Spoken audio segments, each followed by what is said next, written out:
Hello, good evening and welcome to the Institute for Government. I think many of you seem to me to be Institute for Government first-timers, so a very, very particular welcome to you for finding your way to 2 Carlton Gardens for the first time. I'm Jill Rutter. I'm Director of Better Policy Making at the Institute for Government, and because of our interest in better policy making, we were very intrigued when Alice Pilia came to us in December to say that the Cabinet Office under Richard Heaton were exploring how to write laws better, how to make the law more accessible, and asked us if we'd be interested in hosting what has morphed into the social media phenomenon that is the hashtag goodlaw launch, which is what you're all here for today. So you're all very welcome. I think it should be really, really interesting. We have a very distinguished panel who are going to launch the project and then react to the project. Now you will notice that, that we have an empty chair. That's not a symbolic negotiating act.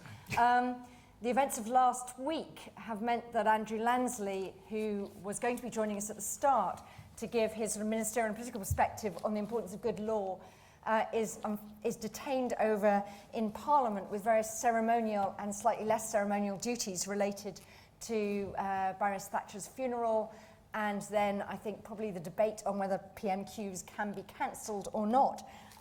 He's going to join us as soon as he possibly can, so we will involve him when he arrives. But to start off with, we have Richard Heaton, who's a sort of rather unique figure, because he is, I think, the first person to be both first Parliamentary Counsel and Permanent Secretary of the Cabinet Office, and John Sheridan, who presides over the amazing phenomenon that is legislation.gov.uk, if I got that name right. 2 million unique visitors a month. We'll be trying to get some tips from him. Richard and John are going to set out what the Good Law Project is, what it's trying to achieve. Then we're going to go over to Martin Jones from Law for Life. Martin's the Director of Law for Life, which is a charity promoting legal education, sort of more user understanding of the legal system, to give us a user perspective. That's obviously extraordinarily important. And then whenever we can get Andrew here, he's going to come in and give a few comments from a ministerial, parliamentary, political perspective on the significance or otherwise of good law. What we're also then going to allow huge amounts of time for is a real good-going contributions, questions, answers, perspectives about the realism of this project, etc., etc., etc. What it is. You should all have on your seats, I think, a copy of this, which I read this morning, When Laws Become Too Complex. Don't read it now, but do take it home and share it with all your friends. But anyway, without further ado, I'm going to pass over to a double act of Richard and John, who are going to introduce the project to you. Richard. Jill, thank you very much indeed. It's a slightly strange phenomenon. A sellout crowd at the IFG on a springtime evening to talk about law. And I'm wondering if it was the word good that got you here, or the word law. Possibly it was the hashtag, I don't know. Let me sort of start in this way. I've been a government lawyer for about 20 years. I remember the day when I started in the government legal service, and I was and am proud of all sorts of things. I'm proud of our legal system and proud of our legal traditions. I'm proud of the law. Law is a force for good in society. And coming into the civil service to help make laws struck me as a good use of legal skills. It's something I was really proud to be doing. And I've enjoyed a career in and out of the law, but within government for 2 decades. I've really enjoyed working with ministers and policy officials to turn ideas into law, to help Parliament pass laws that on the whole makes society work better. It's been really interesting and rewarding doing it in the context of our ancient democracy. So all those things kind of make me feel good. For the last year, I've been really very proud to lead the Office of Parliamentary Counsel, which maybe I would say this, but I'm going to say it anyway. I think it contains amongst the world's finest legislative drafters, brilliant problem solvers, innovators and writers. So I'm proud of all that stuff. But the bit that I find difficult to be sort of proud about, and talking to other people in the system, parliamentarians and ministers and lawyers, no one seems to be terribly proud about the kind of the aggregate, the thing, the body of law that we over the centuries have accumulated and ask people to apply. Nobody seems to be terribly proud of what we sometimes misleadingly call the Statute book. Martin's going to give us a bit of a user's voice in a moment, but I'm going to give you, and you'll hear a lot about the user, The user is important to this project, but I'm going to give you the first of our users' voices, which is this. You may not know who this was, but I'll give you a clue. It was a fairly high-end user, fairly posh user some time ago. This was Edward VI. My second user, so for a long time, kings and posh high-end people have been upset and frustrated with the law. What's happened recently is that we have some rather more ordinary voices. John Sheridan's organisation and we have been talking to real live users, 2,000 of them. We've been talking to them in person, we've been talking to them on the phone, they've had the statutes in front of them online. We've been talking to them, asking them for their reaction as they navigate the statute book. Here's one voice. I think this is a HR professional. You can kind of sense the frustration there. I'm not sure what Schedule 2 is. It really shouldn't be this hard to work out. It's a real wind-up. They do this to me all the time. We don't have a picture of this user, but maybe she looks something like this. This is a Spanish artist. She looks sort of vaguely frustrated. Here's another one. I wish I could play this to you. We've got the audio clip of this. She's in agony, really. She's really finding this difficult. Regulations may provide for... This is, again, a professional user. She's a local authority policy worker. It's just regulations may provide... Where are the regulations? Why are you saying this? Again, we don't have a picture of her, but maybe she looks a bit like this. I don't know. So that's the kind of experience that's inspired us to come and talk to you and open this conversation about good law. Let me say what it's not. This is not... First of all, it's not an admission of failure. This is not blaming anyone. The law that we have accumulated over the centuries is just what we've done. It's just our legal system. It's part of our legal system. So this is not a game about blaming Parliament or blaming lawyers or blaming anyone else. And it's also just really worth saying at the outset, this is we're not starting from scratch. And I just want to pay tribute to some fantastic work that's been done by all sorts of people over the years. Work by, for example, the Law Commission in the field of law reform. I go back when I was at university, the Criminal Law Revision Committee, doing work like that. My own office, Parliamentary Counsel, the National Archive, you'll hear more about it in organisations in the voluntary sector, like Bailey, that pioneered the idea that maybe citizens had a right to see legislation online. Commercial publishers, big cheer for commercial publishers as well, who helped us as lawyers navigate the statute book. So we're not starting from scratch. It's not no one's been in this space, but Andrew Lansley, when he arrives, might also say a word or two about recent improvements that have been made to parliamentary scrutiny and bringing the citizen in to the scrutiny of draft legislation. So really this is a question about where do we go next in our quest for good, clear laws? Because despite all this work that's been done, what's really striking is that everyone still seems to be saying, in a kind of low-key, grumbly, rumbly sort of way, the same sorts of things. Can't find the law, it's too difficult, changes all the time, don't understand it, keep having to go backwards and forwards to law to regulation. So that's the kind of context.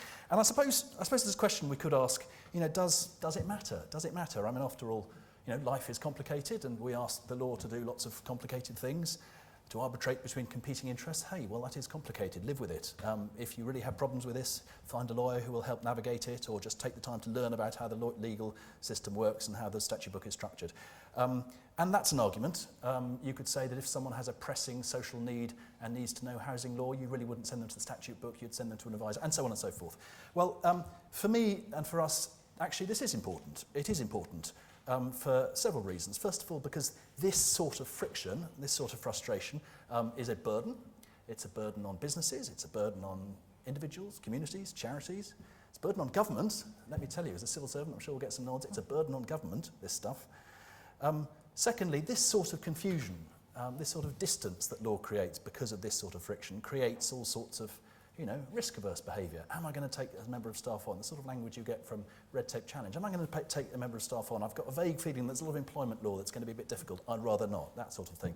But finally, the final reason for taking this stuff seriously is that, look, in our modern age, in the internet age, thanks to work of people like Bailey, pioneers, and work of ONS, of TNA and others, we have 2 million people a month accessing this stuff. They're citizens, this is their law, it's our law, and as a matter of principle, we probably owe them a bit better. So we think it's worth doing. And what are we aiming for? Let me give you 5, hopefully rather simple adjectives. It would be great, wouldn't it, if the user's experience would be of law that is necessary, so it's not redundant, it doesn't duplicate, it's necessary, it's clear, you can understand it, it's coherent, the whole body of law makes sense, it doesn't contain inherent contradictions, It's effective, it does what it says, and it is accessible, so I can find it. So those are the basic adjectives that we think would characterise good law. You're going to hear a bit more from me in a moment, and I'm going to hand over to John now. But just before I do, what makes this challenge, I think, really exciting and contemporary of our time? Two things. Law is a complicated system. Law is a complex system, but hey, it's not the only complex system out there. There are plenty of complex systems. The logistics systems for Sainsbury's is a complicated system. Air traffic control is a complicated system. So maybe the answer to this doesn't just lie with lawyers, but people who understand systems. First thought. Second thought, this is a lot of information. But again, it's not the only great big pile of information out there. And perhaps, again, people who know data, who can understand data, might just be able to help us navigate this. So some of what you'll hear from us will be familiar terms in the legal context. You'll hear about law reform and consolidation and so on. But some bits of language might just be a bit new to you in this context. Language about systems and complexity and data. So, John, over to you for the next bit. Thank you, Richard. So my name is John Sheridan. I have the great privilege of being the Head of Legislation Services at the National Archives, which is a tremendous place to work and has really embraced in the last few years the challenge of providing high-quality public access to legislation. And access to information is something that we're very good at the National Archives. Now, what's going on here? Fundamentally, what's going on here is a dynamic very similar to one that we experience in other aspects of our life. When we go and see a doctor, we go home, we Google the advice they give us. We want to verify for ourselves the information that we are being given. If you're diagnosed with something serious, before you know it, you start reading the Lancet. Now, this is precisely the kind of pattern we see with legislation. 20 years ago, access to legislation was primarily through these things, through books, through bound volumes. It was restricted to people who could lay their hands on the physical copy, go to your local library maybe, or have the great luxury of having shelves of this stuff available to you, easily to pull out and access and use. Very much the provenance of the lawyer, the legal professional. That world of 20 years ago has fundamentally been transformed, and it's being transformed principally by these people, by Google. Now, it's hard to describe the sheer shift, the absolute enormous, quantum leap from a world where legislation was available in books to a world where legislation is available through Google, and this is how easily. Now, try looking for words like data, or children, or family, or human. Just the word data, children, family, or human. And Google will prompt you with, do you mean the Data Protection Act? Do you mean the Human Rights Act? The legislation has become available to you in 2 clicks at most, and it's become very much part and parcel of the web. Seriously, try it. If you've got wireless connectivity, put in your favourite word, data, children, whatever, and you will see that instantly the legislation is available for you. And typically it takes you to a link to the statute book on legislation.gov.uk. We have moved from a world of privileged access for lawyers to the democratisation of public access to legislation, where legislation has become part of millions of people's working life. What does that mean in terms of delivering a service? It means we deliver at the National Archives about 450 million page views of legislation in 2012. So we see per month somewhere between 2 to 3 million unique visitors, which is roughly the same audience share as the number of people who watch BBC's Question Time programme. If you work in my team, and you go on holiday and you happen to meet some people from the UK and you say, hey, I work in the legislation services team at the National Archives, I work on Legislation Gov UK, it's a very common experience to go, yeah, do you know, I use that website. I think it's great. So, in fact, it happened to me just on Friday. I went to a friend's birthday party, sat next to someone and says, what do you do? I said, I work at the National Archives. I work on legislation.gov.uk. Do you know I use that website? This is how much legislation has become part of the common currency, part of what people do, particularly people at work and for work purposes. You say, who are these people? It's pretty much everyone. The audience that we serve are largely people accessing legislation at work for work purposes. They are typically not lawyers, not legally trained or qualified. They're trying to do their job well and professionally. They do not have access to commercial services or sources. They're often trying to find out more for themselves so they can engage more intelligently with legal professionals or to reduce their reliance on expensive lawyers. And the world we confront, now everyone else has showed up at the statute, but the world we confront them with is a complex and difficult place. Now, I want to give you a small example of this from the Academies Act, which is, this is the story of how legislation is commenced. Okay, so Section 12 of the Academies Act makes an amendment, which I've circled, to the Charities Act 1993. So what you need to remember is Section 12, subsection 4, okay, and that amends the Academies Act, it amends the Charities Act 1993 by inserting some words. So that's Section 12. Now, if you then go to Section 19, you'll find this thing called commencement. How many of the 2 or 3 million visitors we see per month know that commencement means when this legislation is coming into force? And if you find your way to commencement, and then you read section 15 to 20 comes into force on the day which this act is passed, how many people know to go, look, just under the long title, that date in the square brackets is the date the act is passed? And then, well, hang on a minute, what about section 12? Well, the other provisions of this act come into force on the day, whatever date, and the Secretary of State appoints by order, made by statutory instrument. Okay, so I go and find something else, in this case, a commencement order, which will tell me in Schedule 3, provisions coming into force on the 1st of July, Section 12, subsection 4 alone. Actually, the rest of Section 12 came into force on a different day, subsections 1, 2 and 3. So what you need to know, the mental model you need to have is basically A changes B when C says so. So the Academies Act, Section 19, subsection 2, confers a power to the Secretary of State who makes a statutory instrument which in Schedule 3 commences the Academies Act 2010, Section 12, subsection 4, which has the legal effect of inserting some text into the Charities Act 1993. I can tell you most people when they use legislation on legislation.gov.uk expect the law to be current and in force and to apply to where they live, and the idea that it may be anything different from that does not even enter their minds. That places a huge burden on us as publishers to deliver a view of the legislation that aligns with people's needs and expectations. But it also means that we need to think carefully about how legislation works. How complex is this world?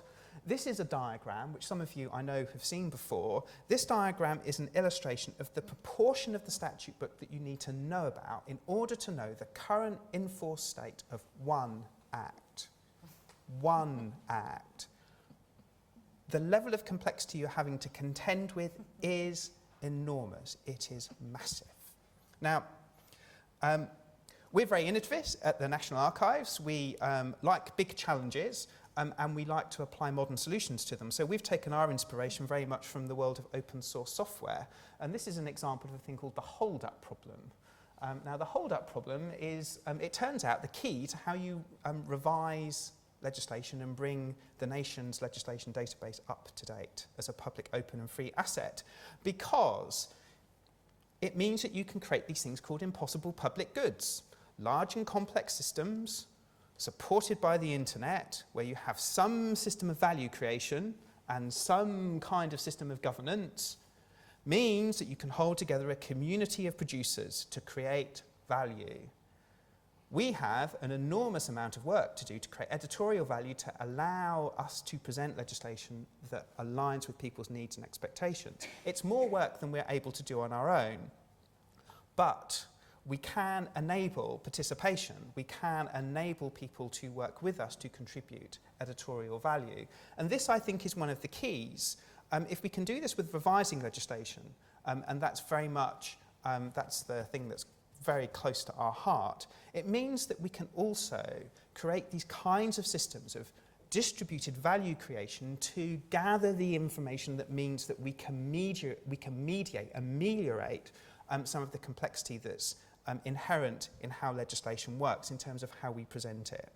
And that's a big part of the story, and we're very busy doing this with new editorial tools, not all of which you can see. This we call the Wimbledon diagram because it's a very attractive purple and green, but anyway.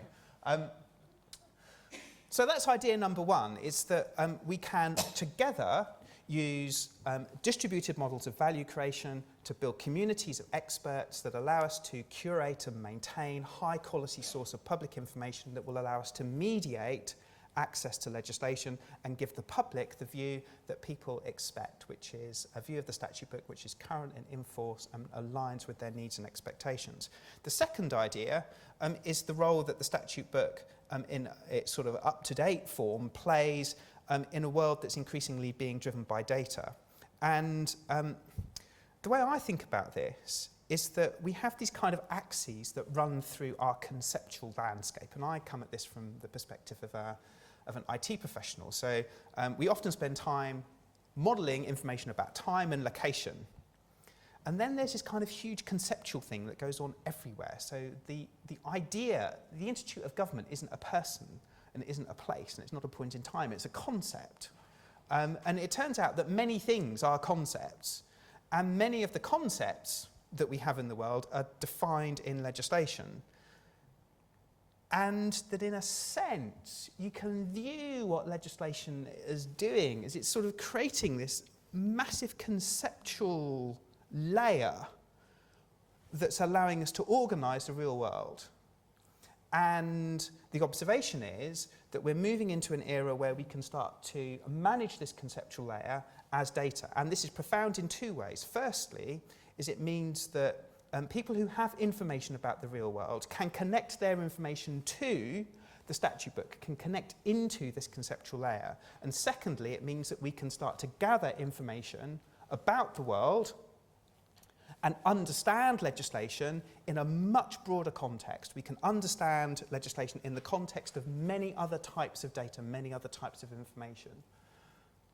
So that's a big idea, and it's an important one for us to start talking about now, because it's what the next 10 years is going to look like. And when I put my data goggles on, I kind of like see the statute book almost like Matrix-like, if you've seen the film The Matrix. And it turns out there's data everywhere. There's definitions, there's changes to legislations, there's duties, there's powers, there's offences, there's transpositions, there's designations. The statute book is full of data, and just liberating it will allow us to start to manage this complex system much more creatively, but also learn and understand the impact of legislation in society. It will potentially give us the opportunity in the years ahead to have the next generation of tools for policymakers and for legislators. And this is an important topic of conversation to be having right now as the big data revolution is exploding around us, and legislation has a part in this. And we've got some good strategies for how we actually manage this stuff, how we manage the representation of unstructured text and how we represent information contained in that text as structured data. And I could talk to you all afternoon about that. But the simple idea is, what would it be if we could simply start plugging stuff in to the statute book? That notion, if I leave you with one idea of legislation as data, is the idea of plugging stuff into the statute book, whether it's the rate of VAT or list of designations, whatever it might be. And this is not science fiction. This is within our grasp. The second thing is this kind of explosion of computational power that we see with the kind of miniaturization of technology. And this is impactful because it means that suddenly computers are doing things that they weren't able to do. This is the Google self-driving car, now lawful in 3 states in the United States. In California, Washington and Oregon. This thing, you can sit in your car and it will drive you. It means that we're moving into a world where computers are going to have to start complying with the law, and potentially also a world where legislation is going to be directly processed and interpreted by a computer. And this is again another topic to start thinking about carefully now, the idea of legislation as code. And bear in mind, simply on the question of statutory interpretation, computers are going to be able to process and interpret law way before they will be able to process or interpret or understand the purpose of the law. So I think there's some very interesting questions from the perspective of jurisprudence here too. And it's another conversation that we don't want to leave too late to be having. So legislation as code. So finally, from me, before I hand back to Richard, what does all this mean? I mean, we've entered an era where we have really a new generation of tools. Legislation.gov.uk, the way in which we are managing the government's legislation database at the National Archives is a new tool for government. And we are shaping new tools.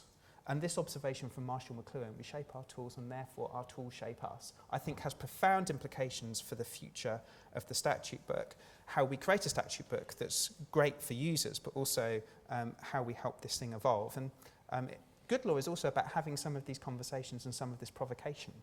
But I shall hand back to Richard.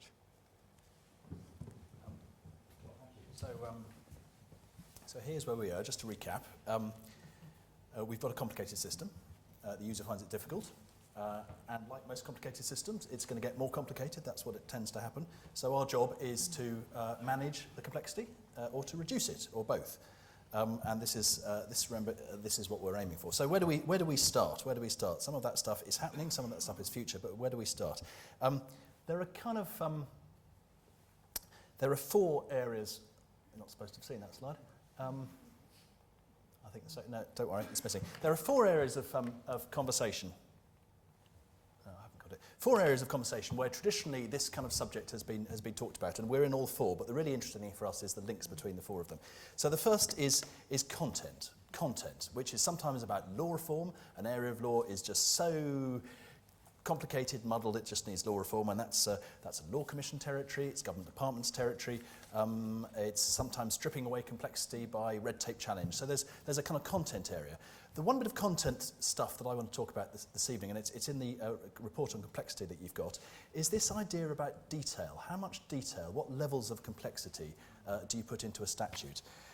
So just bear that question in mind. If you have a simple proposition that you want to enact, you have a policy proposition, but you don't know how much detail. Remember that the very simplest proposition will already come pre-packed with some complexity. As John says, is it enforced? Does it apply to the place I live? Language about sections and schedules and acts and regulations. So everything is quite complicated.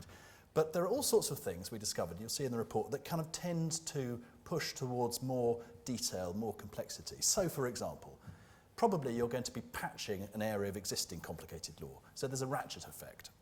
Probably, if you're constructing law, you'll be terrified about leaving a loophole, because if you leave a loophole, you're in trouble, so you'll want to plug the loophole. You may do some defensive drafting because you're aware of the sorts of arguments that people use in court. You may be aware of some common law presumptions, so you'll want to head away from those. So that defensive drafting adds complexity. Parliament, quite rightly, Parliament is suspicious and distrustful of excessive discretion on the executive. So that leads to complexity. If you confer a power, stakeholder groups, again, quite reasonably, quite democratically, will want powers to be attended by safeguards, so that adds complexity. You might want to put in some anti-avoidance provisions, that adds complexity. If there's devolution, if you're breaking up a UK statute and creating a different effect for the 4 nations of the United Kingdom, that will produce complexity. So there are lots of causes of complexity and lots of incentives towards complexity. And if you think of John's spaghetti diagram with all those wires, you imagine adding a bit of law into that bit with all its dependencies, complexity increases exponentially. So it occurred to us that although there are lots of incentives to complexity, there aren't many system incentives to make things simpler, to strip things out. So part of what we're doing is kind of bringing into the conversation within government this idea that actually there may be some bits of law that if you add complexity, it simply falls over. It doesn't work. Law is about language, which changes behaviour. Is there a point at which you get too complex and the whole thing simply can't work? We want to introduce the idea that law can get out of its depth, that law carries a cost. There is a hidden cost to adding to the spaghetti diagram. So adding to complexity isn't a no-cost solution. So on each of these 4 areas of the conversation, we've got some good law challenges. Good law challenges under content, and particularly under detail, it's supposed to feel challenging, this. It's challenges to departments. Do you need to legislate in the first place? Challenge to departments to really think about, and challenge to ministers, is your policy too complicated? Do you need to include so much detail? What will the user make of it? So those are supposed to feel like real challenges in the system. Second bubble, second area of conversation, so the first was content. Second is language, and sometimes the catchphrase for all this stuff is, will you write clearer laws? Well, you've seen this isn't actually about drafting, or very little bit. Some of it's about drafting, but it's not predominantly about drafting. But the questions about drafting are really important. We've got a culture in most drafting offices, certainly in OPC, a culture of innovating. We want consistency, but we want people to think about the best way to solve a legal problem. We want to think about the reader. We're beginning to really understand the reader, understand the user. This exercise that I mentioned earlier, it involved talking to 2,000 people. We're now really, for the first time, we've got a bit of a model of who our types of reader are, what they find difficult, what they find easy. We're interested in looking for feedback. We want to know what works. We want to have conversations with lawyers and judges so there are no fundamental misapprehensions. So we're drafting a way to defeat a kind of misapprehension over there. So our good law challenges on language are to the drafter, know your reader. Who are you writing for? How will they be accessing it? Will they be accessing it through one of those, a bit of paper, or through someone hold up a tablet, or through a tablet? Interesting, parliamentarians tend to use these things. Users tend not to use those things. So know your user, know how they're going to be accessing the law. Challenge to you, give us feedback. It's actually quite rare for the drafter to get feedback from users, professional or lay users. Give us feedback, please. That's an open invitation. Third category of conversation is about architecture. And a lot of the problems that our users found, remember the one who was kind of going backwards and forwards, why are you doing this to me? It's kind of problem about architecture, and it's not something we talk about much. So, for example, acts over here and regulations down there. Democratically, perfectly logical reason for the detail being down there, and for the acts being up there, and regulations not being allowed to do the principal things because that's reserved to Parliament. It's not user-centric, though. Quite an interesting observation. It's not user-centric, the division between primary and secondary. For the user, it's just law, and it happens to be in 2 places for kind of a non-user reason. Just make that observation. The relation, the kind of horizontal thing between an act that amends and an act that stands still and gets amended is kind of pretty random. We don't have a codified system. We have some acts that seem to stay forever, like the Law of Property Act has been around for nearly a century, and Social Security has its foundation acts, but the rest of it is a bit of a patchwork. So there's no logical, discernible architecture. So the challenge under architecture is, well, first of all, I suppose there's a big academic challenge. Should we do the Napoleonic thing? Should we just create a code for the whole of UK law, whole of UK statute law? I kind of shudder at the size of the task. Tax law rewrite took, I think, 10 years. To rewrite part of the tax code, but we could go Napoleonic. I doubt it'll happen. The New Zealanders looked at this recently, decided that they were going to codify, then backed off, and have gone for something more like kind of hub statutes, which sort of punctuate. So do we codify? Do we not? Do we carry on doing ad hoc? Quite a big question. Before you answer that, just think of the fourth bundle of conversation, which is about publication. And I'm not going to reprise John's thing, but publication is clearly not just about getting the words out there. It's about arranging and managing the problem as well. But if you accept the premise that the law is complicated and disjointed and has no architecture, you can either legislatively create a code and a structure, or you can do it by arranging the data. So quite an interesting choice. You could probably do one or the other. Open question.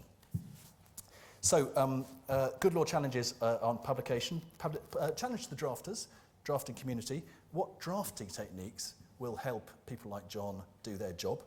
In other words, putting the law out there. How will drafting techniques improve the usability of law as data? A question perhaps for publishers, commercial publishers and government publishers. How can you package law and maybe personalise the law for users? How can you present a user experience which is a bit closer to the way users use other data, personalised? and challenge for all of us, how can we use this law as data idea to mitigate our lack of coherent architecture? So those are the kind of 4 areas of conversation. We're in each of them, but we're really interested in the links between the 4 of them because they are not separate. Look, civil servants, we don't get paid just to theorise and to talk about stuff, so we're doing some practical stuff as well. What are we doing? We've had a look at the causes of complexity. We published the report today. We've got good law champions in all departments. We're encouraging departments to challenge themselves and be challenged on the cost and their approach to lawmaking. We're promoting the idea that law carries a new cost. We're building a partnership. We're building a partnership idea. OPC, that's my organisation, the Government Legal Service, the Law Commission, the policy profession, the National Archive, through them, the commercial law publishers. We'd like parliamentarians and parliamentary authorities to join us. We'd like lawyers to join us. We'd like judges to join us. We'd like you to join us. This is important. We're developing a web-based drafting tool so that the drafting that we do is the same platform as Parliament uses, it's the same form as the publishers use, and who knows where that goes in terms of collaborative work on drafting. We're looking at the explanatory notes that accompany bills. We're bringing lawmaking more into the open, revealing more about what we do, what guides us, what our principles are. We're talking and listening to users, as I've mentioned, and we want feedback. But really importantly for today is we're opening out this conversation so it includes a wider audience. Because we think this is a really big question. We think law is important. We think law belongs to all of us. And it's a function of what we all make of it. It's a function of the points we argue. It's the function we make of it. So it's something that belongs to all of us. And we would like you, all of us, the audience out there, to join us in championing good law. I've got a final image for you. Which is in case you think we've bitten off too much and this is too ambitious. Supposing what we're aiming for is law that is immediately accessible, the entire legal code, to a user with a tablet. It's been done before. There you have it. So, what can you do to help us? I think is my last question. Thank you. Okay, we're going to go over now to Martin to give us a perspective from users about actually is this addressing the sort of issues that the people he deals with are really fussed about. So, Martin Jones.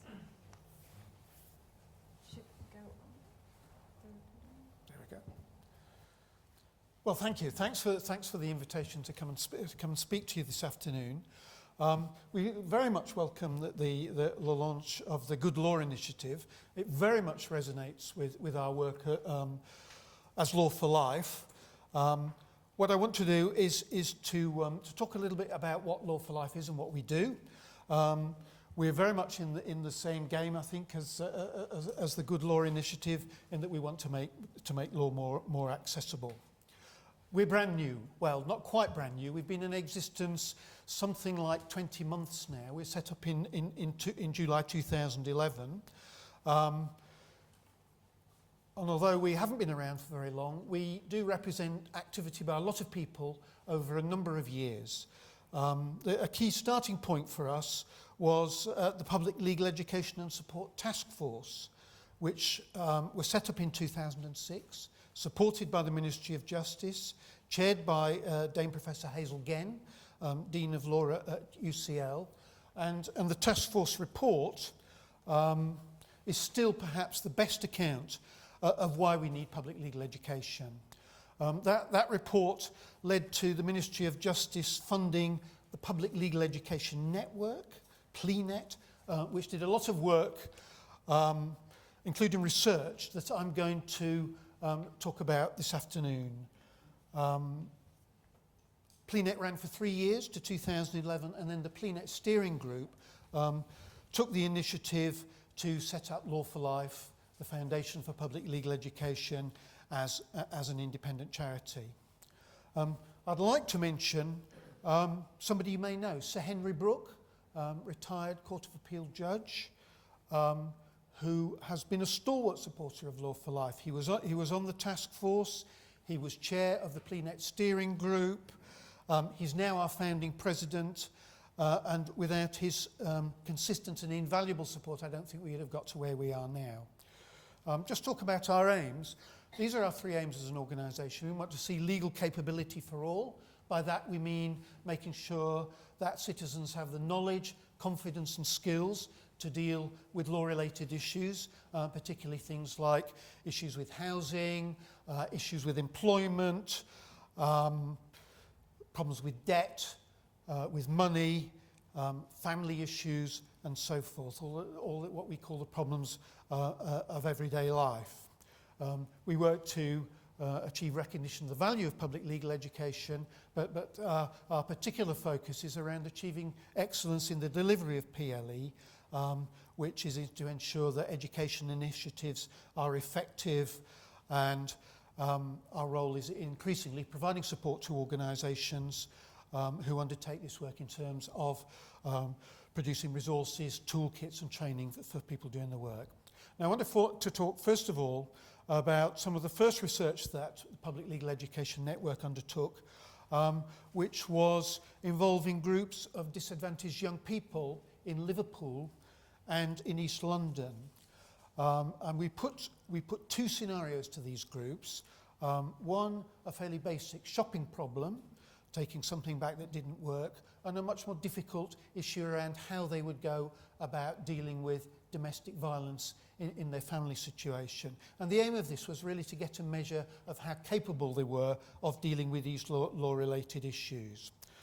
And the report, which is available on our website, came up with, I think, perhaps two key conclusions. And the first one, and I'm reading from the words of the report, which said, participants had little or no knowledge of most basic rights and responsibilities. In particular, they seemed unaware of any system of civil law to which they had recourse.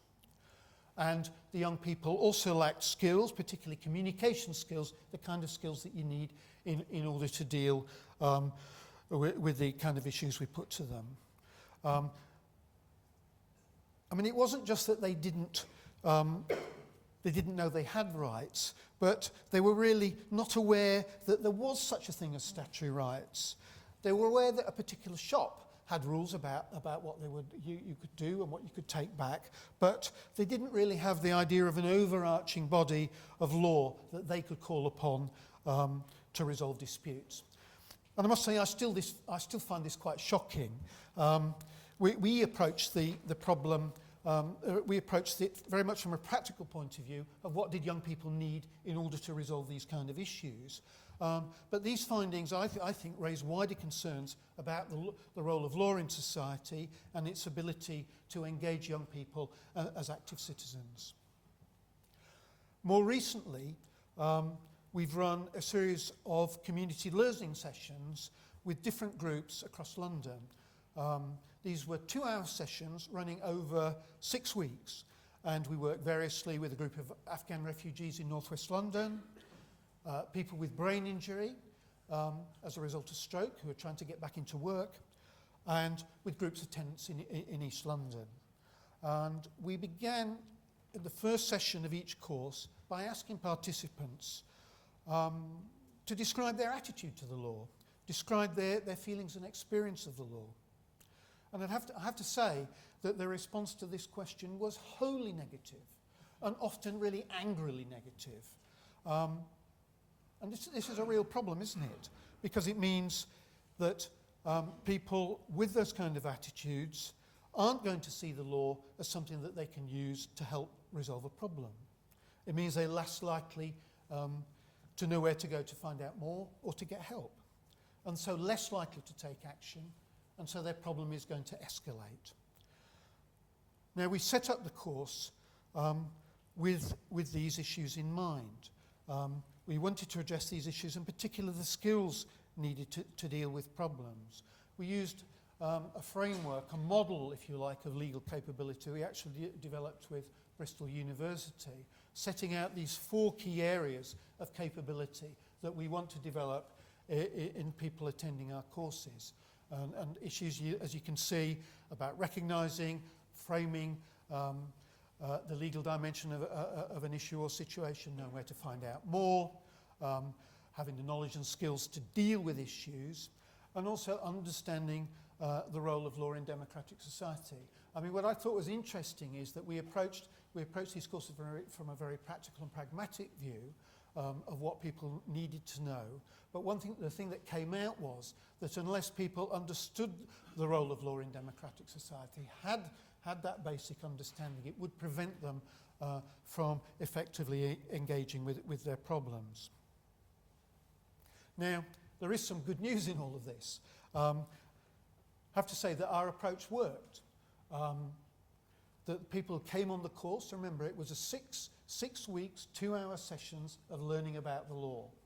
And a lot of people said we're really ambitious in trying to engage people for that length of time. But the fact was that the participants engaged throughout the whole course, and at the end were asking for more, which I think was a real endorsement of our approach. And we're looking to expand this approach and run these kind of sessions more widely up and down the country. Our focus really is very much about prevention. We're interested in prevention, early action, readiness, avoidance. You've probably heard the phrase, better the fence at the top of the cliff than the ambulance at the bottom. The Early Action Task Force used that analogy to illustrate a preventive approach, which I thought works really well. So they contrast enabling services and preventive interventions at the top of the cliff, which are there to stop people falling down the cliff into the arms of acute and more expensive services at the bottom of the cliff. And I have to say, if you think about the way that the legal world operates, it's the case that largely the focus is on providing an acute services at the bottom of the cliff rather than enabling services and preventive interventions at the top. Now, what I've talked about is the work we've done with disadvantaged groups of people. But I don't think it's just disadvantaged people who have difficulties when it comes to dealing with the law. I think there's a lot of evidence that the lack of confidence about the law extends right across the social spectrum, and that people from all walks of life, including graduates and otherwise educated and able people, who really lose their nerve when it comes to dealing with a legal issue. And this widespread lack of confidence means that many professionals are ill-equipped to support their clients and their users when it comes to dealing with legal issues. And for example, we're particularly keen to see the citizenship curriculum in schools used to prepare young people to deal with the kind of problems that they're likely to face in the course of their lives. And I think this has become more important with cuts to legal aid, which mean that legal help and support are going to be less readily available. But what we found is that teachers themselves often lack confidence in their own ability to deal with these issues, and so fight shy of working with their students on issues, particularly around civil law. Now, there's clearly a role for us, Law for Life, and for other organisations to support teachers in carrying out their role, providing them with the resources and the support they need to undertake this work. But similarly, when we talk to youth workers or community development staff, we found the attitude again is that they see the law very much the province of the specialist, of the lawyer, and not something that they want to get involved in. Now this is understandable. The law does require specialist skills, but we're not expecting them to become mini lawyers. As we're saying, our role is about prevention, of helping people in the early stages of a problem, and there's a lot that professionals can do to help their clients in terms of developing basic legal awareness, knowing where to go to get help, and of developing particularly the practical skills and the confidence needed to deal with issues. And I must say, it feels to me as if there's a big wall around the law. It gives it a kind of separate existence and makes people who haven't the benefit of a legal education really very nervous of coming to grips with it. And I think one reason why we would welcome efforts to make legislation more accessible is that it does have the effect of opening up the law and reducing fear of it. Finally, I just want to say something about the need for effective information and good presentation in order to make the law more accessible. We work very closely with our colleagues at the Advice Now website. I don't know if you know the Advice Now service, but they've done a great job in presenting information about the law in a more engaging and effective way. I mean, it's striking, I think, that we're surrounded by very effective information in terms of advertising, commercial publishing, but when you come to information about the law, it's almost as if different rules apply, and the information is presented in a very unattractive, unappealing way, often, I think, reminiscent of a legal textbook. I mean, it's not just about, I think, using plain English. It's as much about addressing people's needs in a way that makes sense to them. And I think we need to recognise that this does require specialist expertise.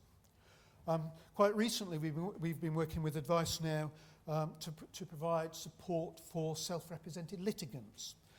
And they've produced some really excellent information for the Advice Bureau at the Royal Courts of Justice. And I've got an example to show you. This is one of a series of leaflets of people going to court. It's the fourth one in the series. I must say, much my favourite. But it illustrates an attempt to be, I think, successful attempt to be engaging in terms of use of photographs. You can't read it here, but in the left-hand column there's a little case study. The guide sets out very clearly what people need to do, although it's dealing with really quite complicated issues. As you go through the publication, again, there's case studies, there's a use of diagrams to illustrate process. When it comes to directions for a fast-track case, really detailed information, giving an example of the kind of document you have to work with, what all the terms mean, and how you can use them.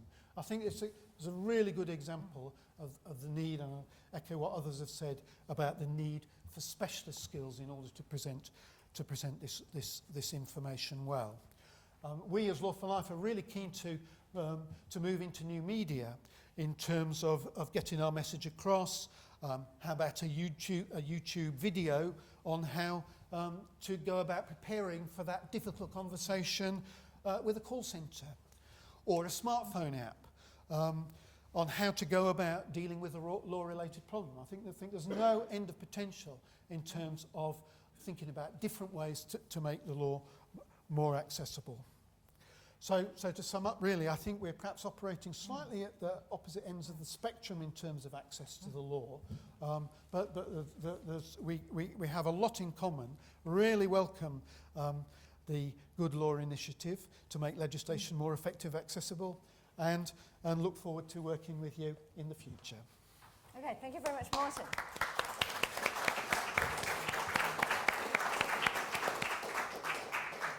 There's our contact information, but I'm told I must take you on to the next slide. Yes, that's very good, because that then forms a backdrop to the rest of the videos. I'm just picking up one or two of the points that sort of Martin's given us from the sort of, real cold face of people who don't want to have anything to do with the law, don't know anything about the law, etc., don't even know that they have rights if they've been sold some duff iPhone or something like that, what they could do. I mean, do you, John, actually see that sort of person managing to access something that's useful for them through the things you're doing, or would they still have to be intermediated through, whether it's a law centre or something they might get through Martin's new downloaded website or something like that, with a video on how to go and complain? I mean, are there still going to be loads of intermediate steps between people and the law, even after your great revelations happened?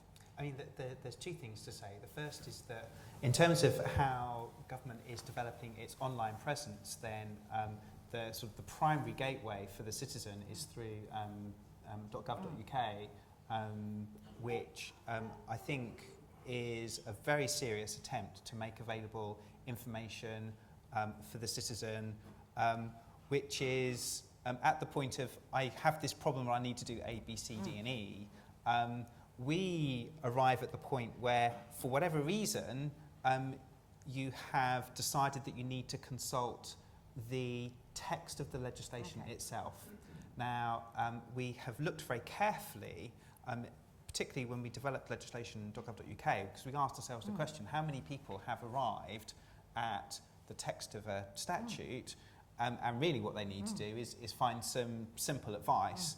And our assessment is that actually it's a very, very, very small proportion of people who are sort of misdirected, that they're reading the legislation and they're in the wrong place. The vast majority of the people that we see are people who, for whatever reason, have decided that they actually want to read the legislation.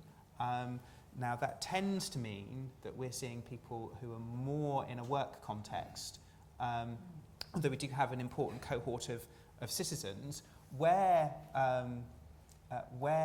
people will use primary access to legislation is to make themselves more powerful when they're talking unto power. So if I'm talking to my local council because I want my child to be statemented and I want to assert my rights, I will use legislation.gov.uk to get, because section 7 says so, and they will use that to actually give them power. And I think that's one of the great things about access to legislation, is it's enabling in that type of environment. Okay, well, it's quite interesting. I'll come back in whether that's enabling certain sorts of people and actually creating a bigger gulf to some of sort of Martin's client end or whatever. But let's go and get some comments and questions from the room. If you're in the innovation room and you want to, which is the room without the speakers in it, and you want to ask any questions, you'll need to just duck your head inside the door. So who wants to go first and ask some questions, comments? Maybe ask John to explain exactly what his brave new world of all this really looks like in practice, which will be the question I'll ask. We'll go there. And then, yeah. Can you tell us who you are? Anthony Carpen, social media awareness trainer and keeper of Magic Dragon Puffles, who's with me. I'm also a school governor in my spare time, and one of the things that strikes me from all of these presentations, in particular with young people, is the first time they often find out about the law when it's explained to them in schools is when they have a police officer coming in to explain what the law is all about. So therefore, in the mindset of young people, the law is framed in a very negative sense. It's basically saying the law, don't get arrested, rather than potentially framing the law in a more positive viewpoint of perhaps actually this is what it can do for you to help improve things. I just wondered if you've got any comments on that. Okay, well, let's say that. Yes. I just wondered if there Tell is... us who you are. Sorry, Clive Bates. If there is a trade-off between sort of helpful and definitive when you're sort of thinking about how people access the law, because to be definitive, that draws you into a lot of the complexity. Whereas I think you said, what actually people need is a little bit of help, something that is accessible and modest in scale and difficulty. And I just wonder whether you're kind of trapped in needing to be sort of definitive about things. And then a sort of variant on that, I wonder if you felt that we lose something in law by not having the practice that they use in European Union directives of having recitals, which sort of create a kind of explanatory language at the start of the law about what the intent is and what its origins are. Okay, let's go that. Martin, what about this question from Anthony about is it right that people's first experience is someone who's probably threatening to nick them for doing something bad rather than having a positive and enabling view of the law? Well, I very much agree with you, actually. I think one of our key messages to people is that the law is there to be used, and we really want to encourage people to find out what rights and responsibility apply to a situation, which really is a real starting point in terms of reaching a resolution. And yet, I think overwhelmingly, people see the law as a threat and something to avoid. And this is an issue. I must say, there is a problem in schools, and which is why I raised it in our presentation, in that that what young people learn in schools in the citizenship curriculum is overwhelmingly about crime. And it's interesting to talk to educationists as to why that is. It's because the law is seen to be sexy. It raises lots of interesting moral questions.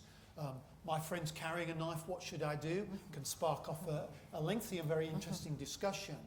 But the challenge of learning about the problem that you might have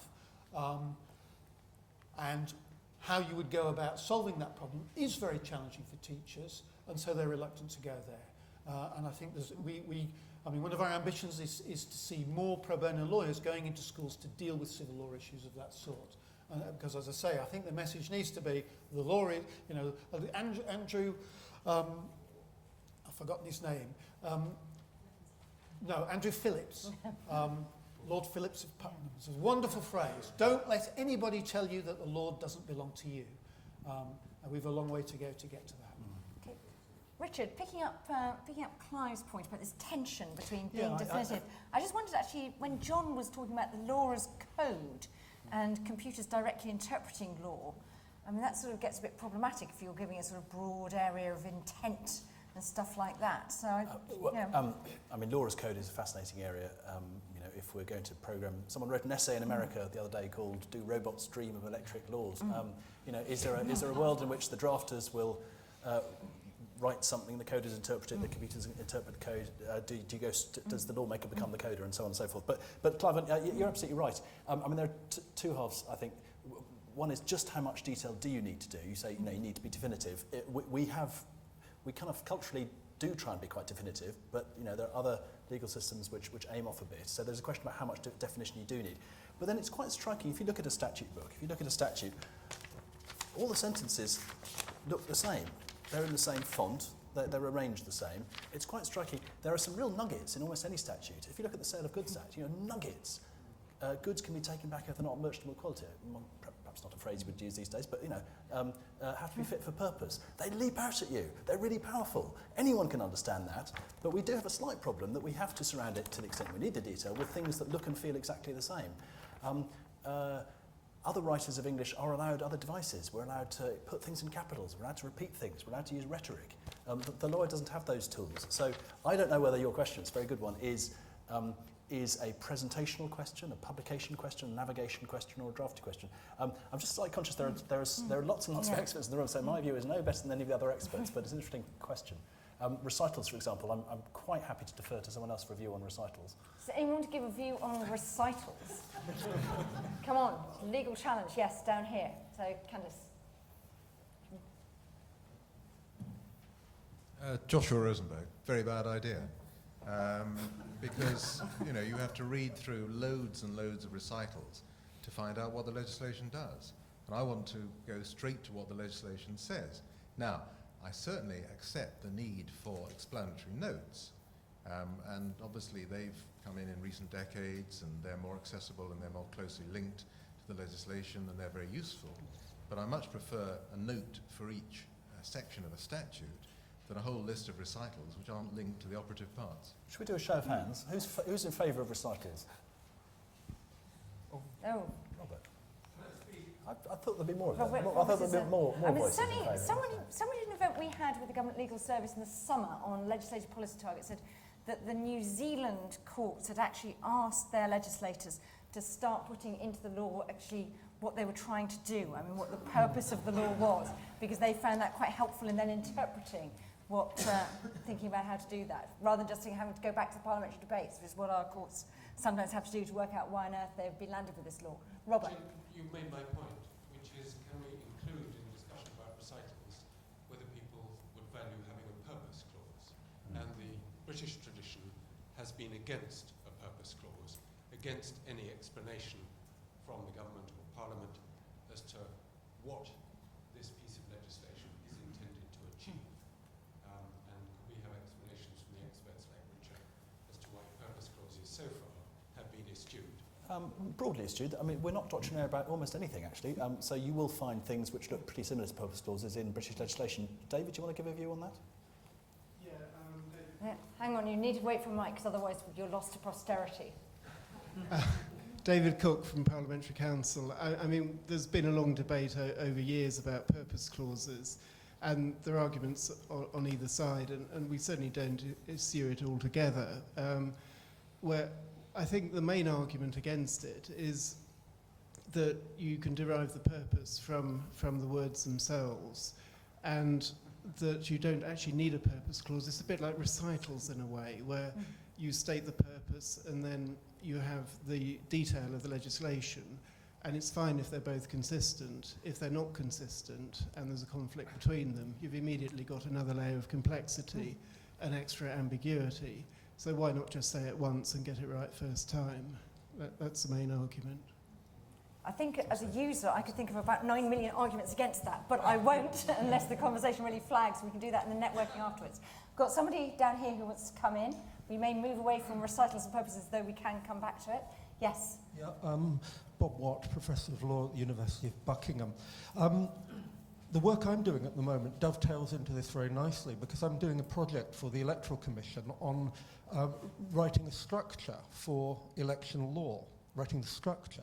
Now, the interesting thing is that I gave a seminar earlier this year, and there was a very great deal of resistance to writing a structure from some very eminent people who said, no, we don't want any of that structure. What we want to do is to write clauses that do what we need. And the whole point of the work I'm doing is to try and build a structure for the law so that we can put modular clauses into this so that it all falls down in a pattern. And as for your, so I'd like your reaction to that, please, Richard. But as for your, just parenthetically, as for your remark on expert systems, well, if we look at Kurt Gödel and the input by von Neumann or even Turing, and we go back, as Kurt Gödel says, to Leibniz, we can find it there because, of course, structure is everything. And that is what I think is being missed at the moment because there is no work at all, say for perhaps what I'm doing, but perhaps I'm being too bold there, on structure and architecture, and that is key. Okay, Richard and then John, I think, on the structure point. Then we'll yeah, okay, I mean, you're absolutely right. I characterise the structure, the architecture conversation as the one which causes probably more difficulties than the others, and there's the one which is less worked on. So you're right, there is not a big conversation happening yet on structure in government, and I think it is an open question. My hesitation, I suppose, would simply be I'd want to put resources in the area which is really going to deliver, because I saw how long tax law rewrite took, and so that's my one reservation. I'm not against it. Modular approach strikes me as being in principle absolutely spot on. My other just observation, I made it before, is you can either create structure legislatively or you can create virtual structure through publishing. So that's just the idea in the back of my mind on that. So over to John. I mean, are you going to get a structure through the back door? Good question. It's interesting, some of the things that we're working with departments on at the moment is exactly because they want to manage their own segment, portion, their stock of legislation, and give it some structure so they have their own view, which we're doing particularly some work with DEFRA at the minute, which we're hoping to share a little bit later on this year. But really it's about helping departments have an internal view of the legislation in their sphere that they can manage, and that we can then surface to help give different ways of grouping and organising the legislation that we provide on legislation.gov.uk. I have the software developer in me. My background is in mathematics, and then I'm a computer scientist. I'm not at all a lawyer. So you mentioned Kurt Gödel, and he's the man who tricked me into studying mathematics for 3 years, and then I didn't learn a single thing about incompleteness theorem. Very disappointing. But the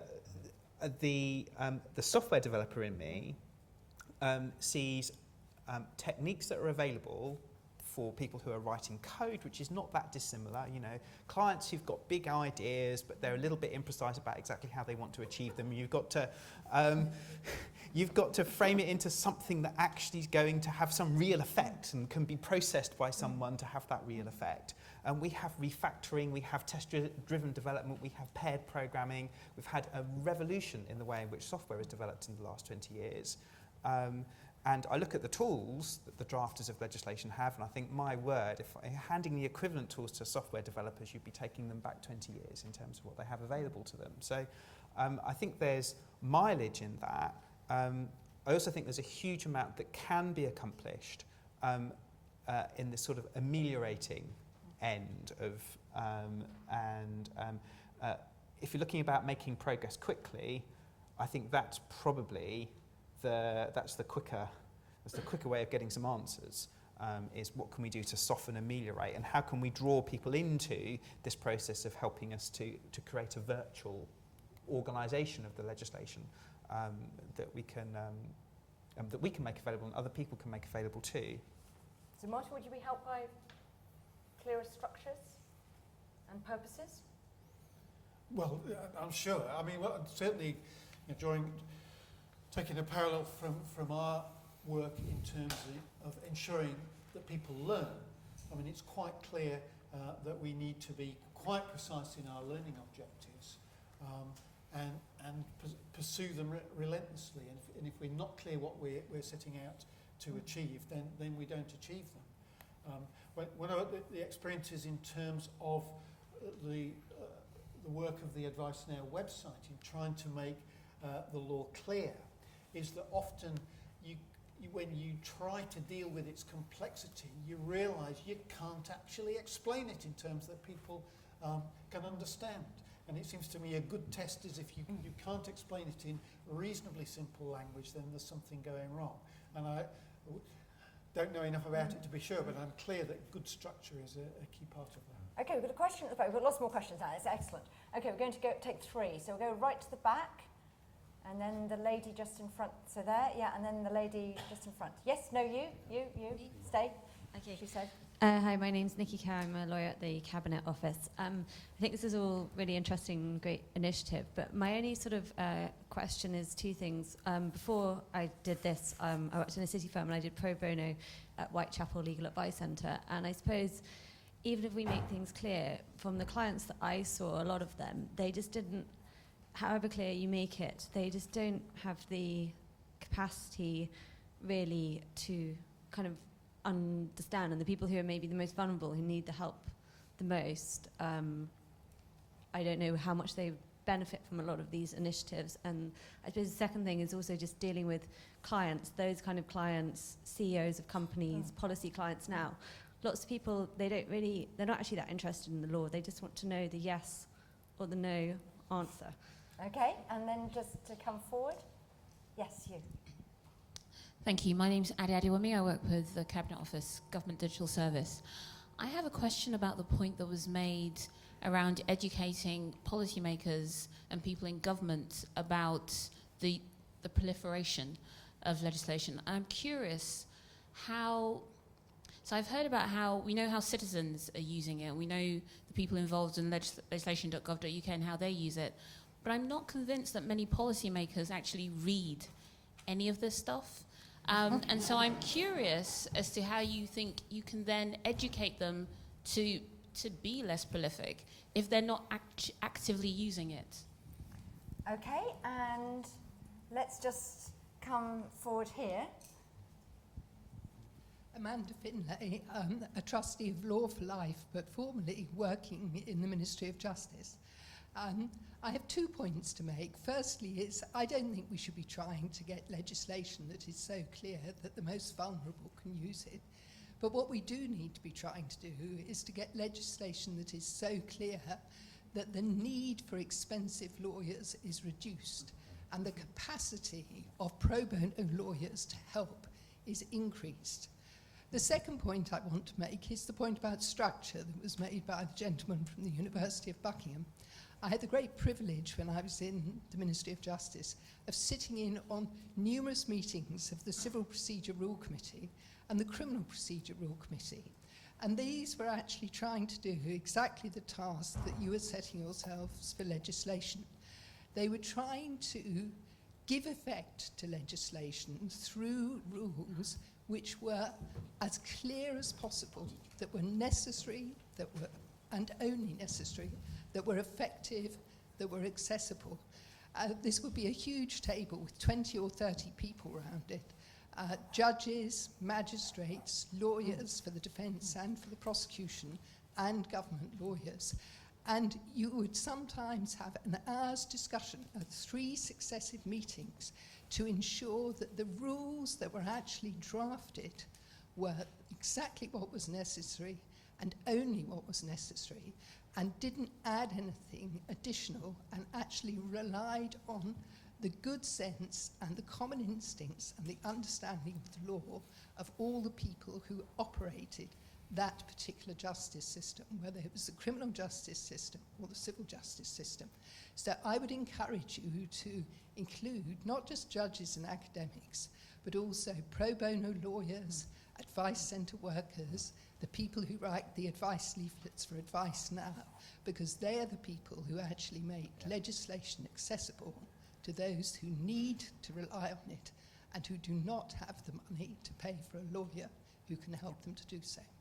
So I think there's quite interesting warnings there about the actually how realistic it is to expect that this goes directly to the sort of frontline one. It's a very interesting point though. Andrew Lansley has now finally been able to join us. That's very excellent that he's here. Thank you very much, Jill. Going to ask him May I just apologise. I'm accompanied by Tom Brake, the Deputy Leader of the House. He and I have been busy voting several times. It's of course extremely important. Though we had an interesting question that we might actually start to throw at you, Andrew, to get some comments from a sort of political ministerial perspective about actually how can we stop the sort of proliferation of law? One of the things, I think some really interesting stuff in the when laws become too complex that's just been put out today about, for example, the number of criminal justice offences created from 1983 to 2009. I think you counted over 4,000 new criminal justice offences. It's quite difficult to think that number of additional ways of being bad sort of being invented over that period. So I'm quite intrigued by that. And our colleague from the Cabinet Office GDS team was just asking about actually how do you, given policymakers probably don't take huge amounts of interest in the law, which may be true of civil servants but isn't true of ministers, how do you actually sort of stop people resorting first, in a sense, to legislation rather than thinking maybe legislation is, I think Gus O'Donnell's argued, the last resort rather than the first resort? So, Andrew, do you want to just give us thank you, Jill. And views? can I once again apologise to Tom and myself for not being able to be here at the outset. If I had, I would have been able to say how much I welcome this project, and in particular, the Office of Parliamentary Counsel and the initiative and the way in which they're pursuing this project. I think there has been a tendency in the past to see the Office of Parliamentary Counsel as a mysterious and hidden organisation. It is not that now. It's someone that is visibly and actively using its unique perspective on legislation in order to take a more holistic view of the quality of legislation. I very much applaud that. Can I just say, from our point of view, I think Tom as a Liberal Democrat, Andrew Eagle, who can't be here, but I think equally shares the view, this is not an issue that we discovered. It's not a problem we discovered in the last few years.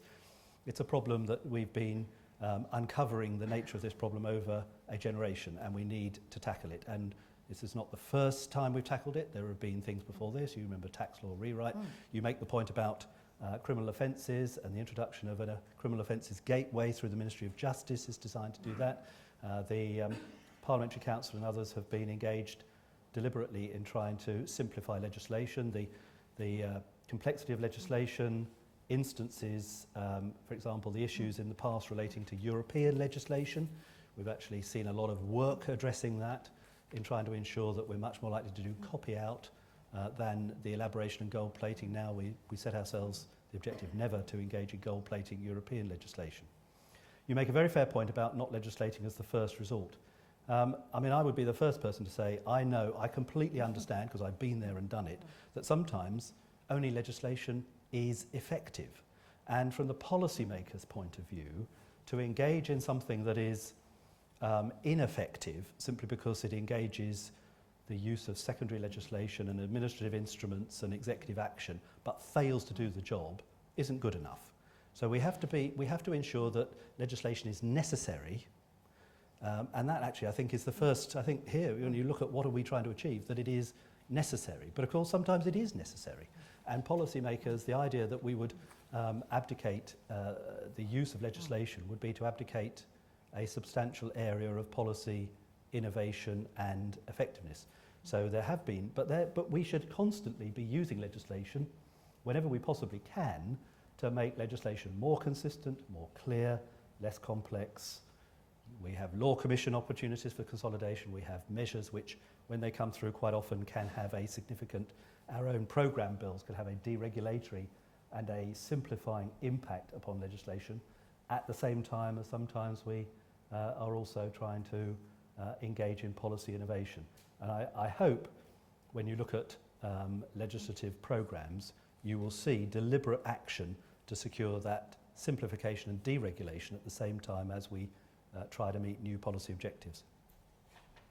Okay, that's very, very helpful insights. Any more questions? We had quite a lot of questions coming, so we'll give you in. Yes, here. No, actually, we'll go over there and then we'll go, yes. Man there. That's you. Yeah. So, thank you very much. My question, I think, follows on from Mr. Lansley's comments. I'm Jonathan Jones. I'm the legal advisor to the Home Office. We know quite a bit about complexity in legislation there. I was going to ask a bit about the role of the lawmaker in this process, which we haven't actually talked about that much this afternoon, by which I mean the politician and the parliamentarian, and how far we can truly expect them to buy into this idea of good law. And I mean, at the moment, if our system of at least making primary legislation isn't almost designed to build in complexity, it's certainly not designed to build in simplicity. And we have a sort of process that, quite a complicated parliamentary process for making legislation, for tabling amendments, for the making of concessions later in the day. I mean, this is not all calculated to produce necessarily simplicity. So there's something about the system and the process, and there's also something about the mindset of the lawmaker, which, as I say, is itself not necessarily, simplicity is not necessarily what they're driving at.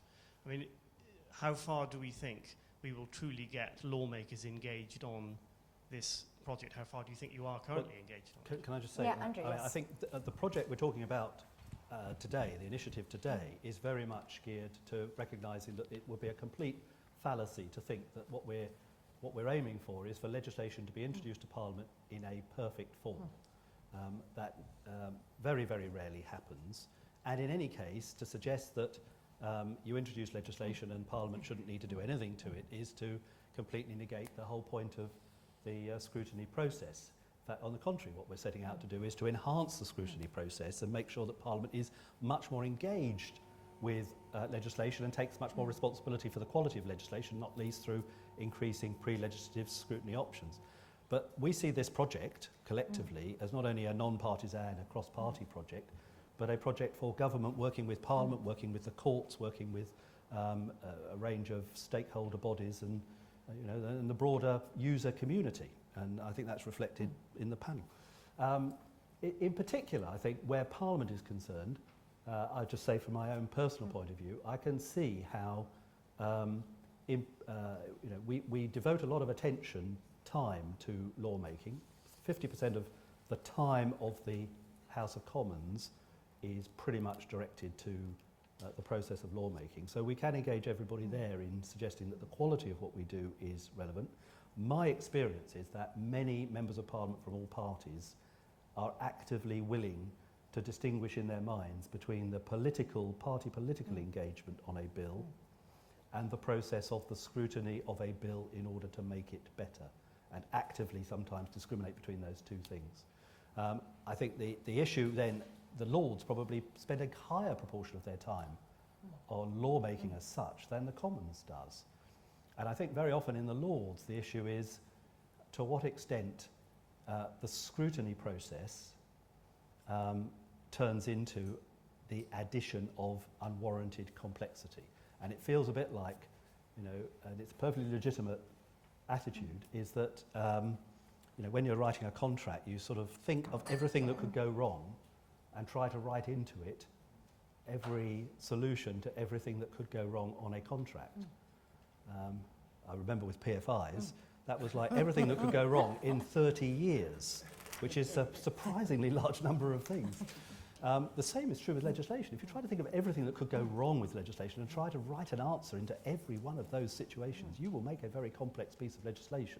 So to some extent, you have to strike that balance between purposive legislation and prescriptive legislation. And I think in the Lords in particular, the character of their detailed scrutiny quite often leads you into that question. And so I hope this is something that very much will engage their lordships, because it's they probably who have one of the central roles to play in this. Richard, do you want to come in on that? That's what Andrew said. I mean, absolutely right. This is a project which we hope will engage the legislature as well as the parliamentary authorities. And this sense of kind of shared ownership and pride, you know, I want to feel proud of our aggregate statute book. I would love Parliament to feel proud of it. Parliament is the lawmaker, but once laws get passed, you know, the sense of pride of the whole thing, I think, has slipped a bit. If we succeed in making law clearer, it will make parliamentarians' job a lot easier. So if you watch a parliamentarian on a committee, they're frankly sometimes baffled because they're as baffled as the end user, because they're being asked to comment on something which doesn't make sense on the face of it because it refers to an act which they don't have with them and so on. So producing some clarity, I hope, will remove a sort of slight bit of frustration which it adds negativity to the parliamentary process. Now, Richard, I haven't done much legislation when I was a civil servant, but I did at various points, and it was actually when I was sort of Andrew's opposite number in private office, when he was private office, worked on finance bills, which of course masterpiece of fantastic drafting, but they do tend to be introduced in slightly half-formed form, and then if you look at amendments to finance bills, they do tend to mostly be government amendments as clauses are sort of produced off and tabled and things like that. I was wondering, is there any sort of thinking about a process that would perhaps, I think the Dutch do something like this, perhaps look at a bill and say, is it actually really ready to be introduced, or is it sort of, you know, putting down a marker and just putting out a vehicle then? Because none of that's really conducive to great scrutiny or proper discussion, whatever. Now you're thinking, for instance, on timetables for bills as part of that, not timetables as in guillotine motions, but actually, you know, when you can introduce and well, how you we do that. see it. I mean, I'm the chair of the Parliamentary Business and Legislation Committee, and we do see it very much as one of our roles. It's not to sit there turning bills down, but sit there ensuring that the point at which we introduce bills to Parliament, they are indeed ready. Now, in doing that, and this is, you know, in the late 1980s, and then a finance bill would never have been, clauses in a finance bill would never have been subject to pre-legislative scrutiny, but now they are. And so we are moving in that direction, and more of our legislation is subject to pre-legislative scrutiny. What I'm anxious not to do is to end up with a kind of checklist approach to this and further delay as a consequence of it, but that we engage wholeheartedly with Parliament in trying to ensure that we scrutinise before the introduction of legislation, and then during the legislation perhaps then we are much less likely to be amending for reasons of lack of prior scrutiny. I might say in this context, the Political and Constitutional Reform Select Committee of the House of Commons is looking at the same time now at legislative standards, and I hope that precisely the kind of approach that we're talking about today is something that is going to be consistent with their thinking when they report.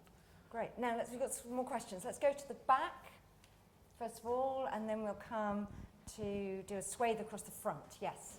Wilf Stevenson, House of Lords. I can't resist coming back in on the comments just made.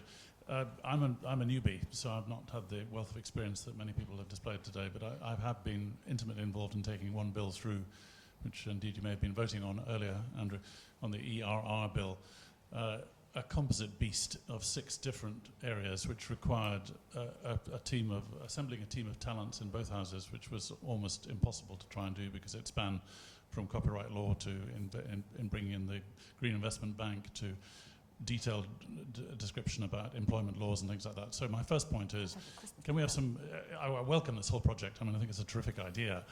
But it's an awful lot to do, and the 3 points I would like to make is that if you're going to do law, it's a bit like government. It doesn't work when you try and do it across too many areas at one time. The law-making capacity can only really work when the expertise can match up to the aspirations being put forward. So I make it a very general point, but where you have these portmanteau bills, they're very difficult to deal with in the process. So that's the first point. Second is, government have got to get better, and I know I was part of a process as well, and I understand the point I'm making here, because very often what we are doing in the Lords is picking up on comments from committees such as my friend on my left here will hopefully come in and comment about, which is that too many times government tries to legislate in a way which is against previous practice, is not appropriate for the aims, the objective they're trying to achieve, and so often the amendments that we're dealing with, which clutter up what we could be doing in terms of better law, are simply tidying up errors made in the overall process as brought forward. And I think Lord Norton might be able to make some points on that if I pass my mic across to him.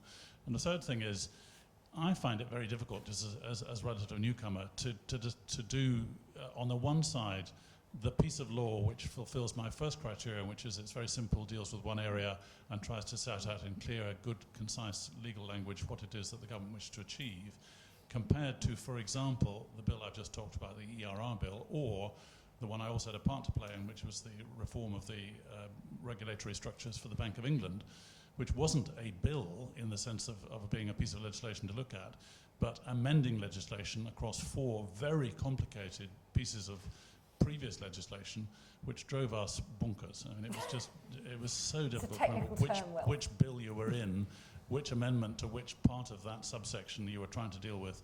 And, we were almost... it was necessary to meet regularly with the Bill Committee to try, before each session of the committee, at least stages, to try and work out which bit we were in today and how you did it. But I'd like, if I can, to encourage Lord Norton, if you will. Well, taking up the challenge, Philip Norton, House of Lords. I concur with what's just being said. Just 1 or 2 extra points. Picking up what Andrew said, I mean, there is this proposal for a Legislative Standards Committee, and I think there's considerable merit in that to make sure that when a bill is introduced, it's actually properly prepared, it meets certain criteria. So we do actually have some consistency in the legislation that's introduced. I mean, too many bills are not only long, they're omnibus bills. Quite often nowadays they are rushed. A lot of the amendments we're dealing with are not ours in sort of making it contract-like. They're government amendments as the government is rewriting bills as they're going through. So I think they need to be prepared and only introduced when they are really ready and not leaving it too late. So these amendments are made by the government and quite often very late in the process when they've actually reached the second chamber. Quick comment on purpose clauses. I can see the argument about the problems with them being clauses. There's, I think, considerable merit in using, say, the explanatory notes for an outline of intention, or at least an adumbration of how you would know whether a bill or an act, once it's enacted, has actually achieved its intentions. Because too often it's inadequate. The only point I want to add that's not been touched upon at all in improving the bills or making them more useful for the point of view of parliamentary scrutiny, but being helpful to people outside, is actually making far greater use of Keeling-like schedules. That, I think, would make a considerable difference. Far greater use of what? Keeling-like schedules. Not necessarily Keeling schedules, but actually producing separately from the bill the original legislation, how it's amended, and where that has been done, it's been extraordinarily helpful. Yeah, I agree with that. Yeah. Great, that's very helpful. Let's come forward. So we've had sort of very good input, I think, from the House of Lords there about how it feels to them. So let's come across here. Thanks. Sally Weston. We've talked about Parliament as a lawmaker. We've also talked about purpose clauses or recitals to explain the meaning of legislation. What we haven't talked much about is the other sort of lawmaker in a common law system, which is the courts. And all of the things that we're talking about in terms of accessibility, necessity, coherence, actually to understand our law, you often have to understand the statute book and all the case law. And I'm just wondering how we're going to bring together the fact that the law isn't just what's on the statute book, but also what's in numerous judgments as well, and how we're going to bring the judiciary and the courts into this dialogue so that we're all heading in the same direction in terms of providing good law. Okay, let's just come here and then we'll... Yes. No, Cassius, there. Mark Darcy, Today in Parliament. I was very interested in what Mr Lansley had to say about the committee process in the Commons becoming a bit less of a ritual battle where the aim was simply to repel borders. I've got to say, I I don't get to cover that many bill committees because they don't make great audio for radio and therefore we don't pay them much mind. But I've seen scant evidence of that as yet. I was hoping he could perhaps offer us an example or two. The story is told about the Health and Social Care Bill that Mr. Lansley brought in a while ago, that one of his Conservative colleagues, a GP, went to the whips and said she'd quite like to be on the committee for this bill because she was a doctor and she knew a bit about the subject. She had a few helpful suggestions. And the story was related, the final word from the whip who told me it was, bless. It's far too innocent to actually know something about a subject and feel that you can therefore be included in the process. I'd hope that maybe has possibly just changed a bit, but I'll be very interested to hear. Okay, and then just here. Hi, I'm Amy Khan. I'm actually going to be reading out a few questions from Twitter. So this is from... Actually, if you've got lots of questions, should we I've go got to three, these questions? yeah, okay. We'll go to these questions first. So, Andrew, do you want to pick up the sort of, the union from the House of Lords at the back with their sort of reservations about some of the things that they're asked to do and how difficult it is, and then maybe some of these other points about scrutiny in the Commons as well. And then it is, and I completely understand that there is a difference of approach between the Commons and the Lords, which to some extent leads to precisely the points that were being made. And not least because in the Commons, basically, the fewer bills you have, the less time it takes on the floor of the House, and in the Lords that basically makes no difference. So there is just a simple practical programming issue about trying to have fewer bills that try to achieve a given set of objectives, and that can lead to the elaboration of bills, the portmanteau bills and so on. I mean, our job in the Parliamentary Business and Legislation Committee is to work with our colleagues to ensure that bills meet the kind of standards we're looking for, that they are reasonably coherent and clear and consistent and don't simply brigade things together in order to facilitate programming. I do, however, in that sense, see it as our job to do that. And I completely understand Philip's point, but a Legislative Standards Committee, and I had precisely this discussion with the Political and Constitutional Reform Select Committee in the Commons,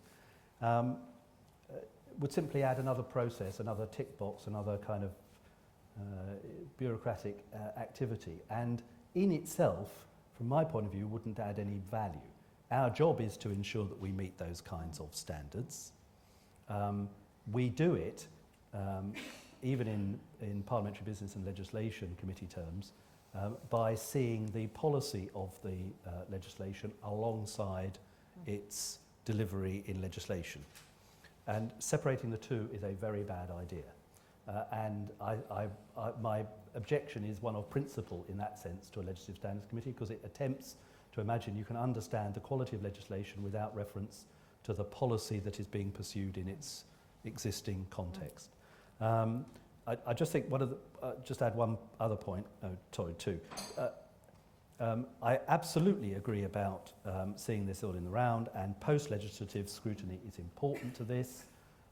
We have had departments that have produced, if my memory serves me right, something like 30 plus post-legislative memoranda, or is it 50? I'm trying to remember. Somebody will know. Richard will probably know. Post-legislative memoranda on legislation, a relatively small number of which have been taken up by common select committees for scrutiny. So, but that is really important that happens. A lot of what I'm talking about in terms of understanding about good law is about select committees and pre-legislative scrutiny, not necessarily in public bill committees. But my recollection is in public bill committees, certainly seen from the opposition point of view, which I've done, it is perfectly possible to separate out in your mind between the the partisan engagement and the improvement of legislation. And I've seen it done. And on the Health and Social Care Bill, on standing committee, there was a doctor. He's one Dan Poulter, who was subsequently a minister. Okay, Richard, do you or John want to pick up this point that was made over Yes, here about bringing in the courts? Because we haven't talked about them at all, and they do slightly matter with the law, don't they? It's a really good observation. So I suppose what we are talking about is statute law to the extent that you need to know what statute says. But it's really interesting because I studied law at university 20-something years ago. And it's interesting, to this day, or I believe it's still to be the case, when you learn about law, you can learn about it as a series of stories through the cases. Common law tradition. That's what the judges love, and that's what law professors love. I don't know if this law professor loves it, but the common law tradition. Law by stories. And you never look at the statutes, because they're a strange volume over there. They speak a different language, they don't contain stories, they're dry. And the common law tradition doesn't really understand statute law, and the statute doesn't really take effect until you've got a nice story with a High Court judge who's interpreted it. That's the common law tradition. Whereas in government, I exaggerate slightly, in government we think about parliamentary law and statute law, and we tend to regard common law as a sort of marginalia. It's sort of slightly curious. I'd love the two conversations to join up, and we would love to talk to judges about the work we do, the principles we use, because we think it would help judicial interpretation. We're beginning to talk about, I'm looking at my colleague David Cook over there, we're beginning to talk to legal educators, beginning to talk about the Law Society's review of legal education to see if we can get a bit more statute law in there, because we are no longer, frankly, a common law society with a bit of statute on the side. We're, to all intents and purposes, for many purposes, a civil law jurisdiction with a statutory code. And I think sometimes the two worlds need not be so far apart. But we certainly want to talk to the judges and bring them into this. So does legislation.gov.uk also link through to relevant interpretations? No? So you basically blanked the courts? The Halsbury Statutes always has done. All right. I think the issue for us is finding the appropriate source of information that's not sat behind a paywall, that you can take people to, that marries with the expectations that they have of being able to go to Google and find a piece of legislation and be able to see this content. We have a very... so judgments aren't open access, she says, as naive non-lawyer. There's you can access judgments in their original form on Bailey, but we couldn't, for example, process the judgments in order to identify the statutory references in order to create that data set so we could then point back. I think this is one of the areas where there's real room for collaboration, so that we gather the raw material to more closely connect and link judgments, but also other types of information about legislation, so people are able to find the context and find high quality related sources. It means working together, all of us who are in the business of providing access to legislative information and taking some real steps forward. Okay. Tom Brake wanted to come in very quickly. Candice? Yes. Just Tom, if you can wait for the microphone. Sorry. On that point, as a lawmaker, it would be very helpful to have those links. I think that being able to link through automatically to previous acts, perhaps having a glossary of terms that came up as you were hovering above a particular word, I think would actually make a huge amount of difference to members of Parliament. But I also wanted to use this intervention to extract Andrew Lansley from the event, because we've got to get back to the Commons. So. That was an extraordinary, innovative intervention. Thank you, Andrew. Thank you so much for taking time and coming to see us. Sorry, excuse us.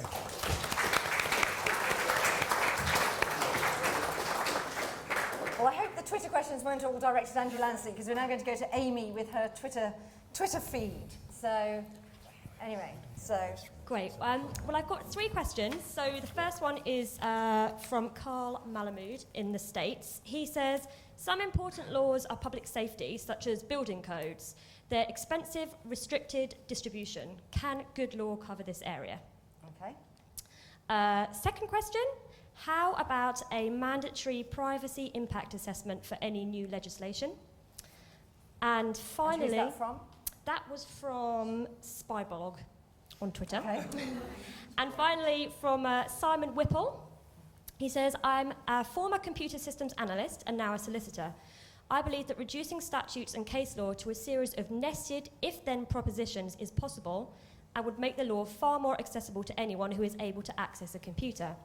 Such computer systems used to be called expert systems. With this new initiative, has their time now arrived? Okay, right. Any of you want to pick up any of those? Richard?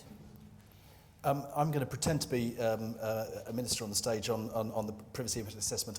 I think the government's answer would probably be let's not introduce another bit of process which would drive defensive behaviour and internal bureaucracy and arguing and checklist sort of approach. I think probably the impact assessments as a mandatory imposition on government is thought to slow things down. So I probably think the government line is not to go near an additional mandatory impact assessment of any sort. So I guess is what the political answer to that would be, but I'm not a politician. John, sounds like the other two questions are more up your street.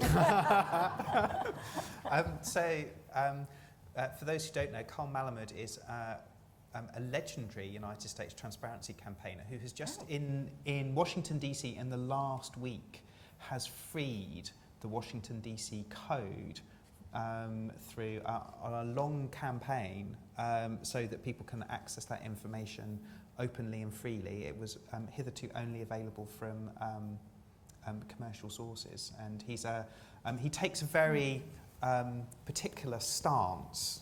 Now his issue here is about where private law is incorporated into public law by reference. That's the question that he's asking. I'm going to swerve that and observe that I think in terms it's a problem that we should quantify and begin to recognise from the perspective of users' needs and expectations. And this is about actually building out our knowledge and our understanding in different areas of the law, who is accessing and using information here in this context. And if you include the equivalent of some private law, for example, the British Standards say, are the people who are accessing and using that legislation going to be able to read the material or not? And what is the consequence of making that decision, of creating that reference or incorporating the legislation in that way? And I think it's something that we should be exploring, as with many of these questions. Who's using the legislation in this area? What are their needs and expectations? And when we're making decisions, we do it with the end user in mind. And what about Simon? I think it was Simon's point about nested as-if propositions, or if-then propositions. I think the interesting piece is that we're moving into a world where we're seeing that happening to some extent through the use of things like Oracle policy automation. So I think it's being introduced into the process. I would really like to see us develop good solutions, ones that are in keeping with the principles of the rule of law, that will allow us to have legislation that can be simultaneously read by computer and by people that is equivalent, if we're going to go down that road. But this is we're not quite there yet.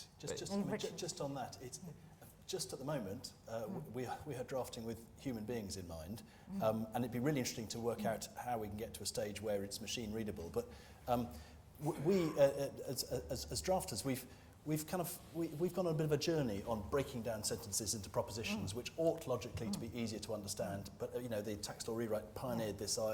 You've seen it with the sentences broken out into A's and ones, Roman ones, and all this sort of stuff. And logically, it's there. And I think the emerging thinking is that probably we ought to condense a bit more and return to sentences. So these things go in a cycle. Alison, we were having a conversation earlier today on that point. Is that a fair reflection of where we've come?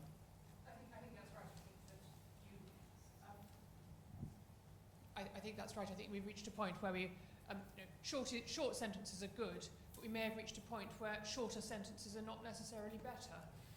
And that breaking down a proposition too far requires you to reconstruct it, and we may be better with a slightly longer proposition that flows from start to finish. Right. I think that line about at the moment we're drafting with human beings in mind is sort of well, not probably to be taken terribly out of context. But anyway, yes, let's go to the back there. Thank you. I'm Daphne Perry. I'm the UK representative of Clarity, international organisation for plain language in the law. And I have got a piece of information to offer about the courts. I happen to have read an article in the Law Quarterly Review from 2012 by Lady Justice Arden, in which she calls for a discussion of how judges could reduce the length and complexity of judgments. It may not be part of the Good Law initiative, but a good law, a good idea, there's no property in that. That's a very useful suggestion. Let's go down here. Hello, I'm Andy Beattie. I head up the Scottish Parliamentary Counsel office, and I'm delighted to be invited to this, and it's very interesting and thought-provoking so far. A couple of reflections from me. Our drafting office has an ambition to draft law which is effective, clear, accessible and coherent. Missing from that is necessary, and I think necessary is one of the big challenges. One of the things, other discussions we've been having with policy colleagues and ministers over previous years has been that there's too much law, and not just talking ourselves out of a job, we're actually trying to convince them that you don't actually always need a law. But that brings into the pictures, what is law needed for? And sometimes lawyers quite strictly will say, you don't need a law if it already is the law. But the answer we often get is, well, we don't want the law to change the law. We want the law to change the culture or to make a change to something in society. And actually just having a new specific law can achieve that. So I think there is a question as to what is meant by when is a law needed. Yeah, let's take a question and over here.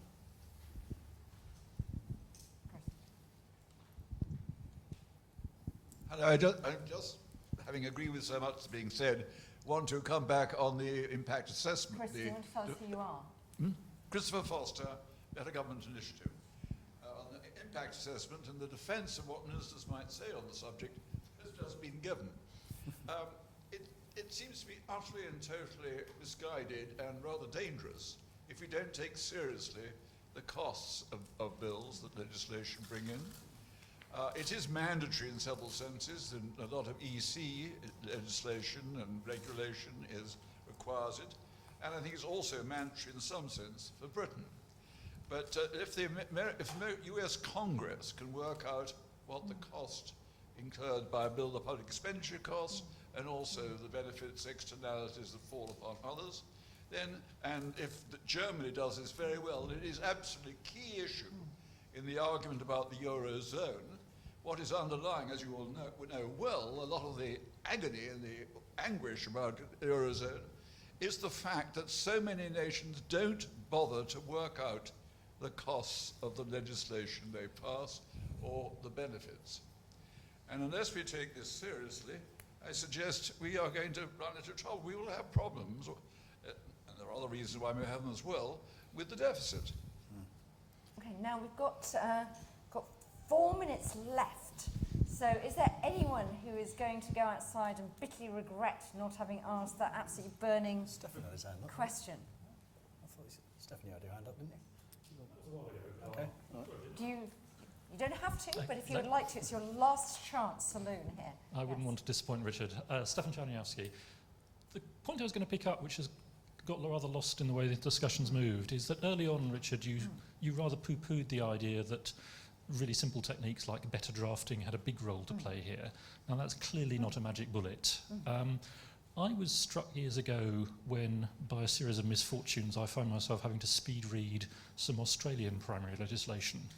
And I got to the end of it and had the extraordinary realisation that I'd understood it. Which is, I think, not an experience I've ever had reading a UK statute.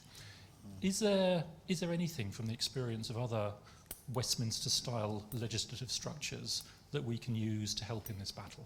Yeah, okay, we've got some really good final challenge for you to pick up here. One about need to properly cost the impacts of legislation, actually, even though people don't like impact assessment checklists. I think the very interesting question about sort of statement legislation also. I mean, there really aren't 4,000 new criminal offences that you could possibly imagine, but it's quite useful politically to be doing that. And actually, how are you going to do that? We at Institute for Government did some work last year on legislated policy targets, which were actually just policy statements given a bit of legislative force, didn't really necessarily intend to have that much impact in some of the cases. Some cases explicitly didn't have any impact because there was a clause to say it would have no impact. So how do you get away from this imperative to legislate? And I think that's a very good final point because as a sort of baby first step, is there nothing to be done or some real gains to be delivered by better drafting? Rich, I'm going to give you the last word. So, Martin, any sort of reflections on any of those points or the way the discussion's gone generally? Well, the main thought in my mind is really to pick up what Amanda said, that we've put great emphasis on evaluating our work, really because we have to make the case that public legal education works.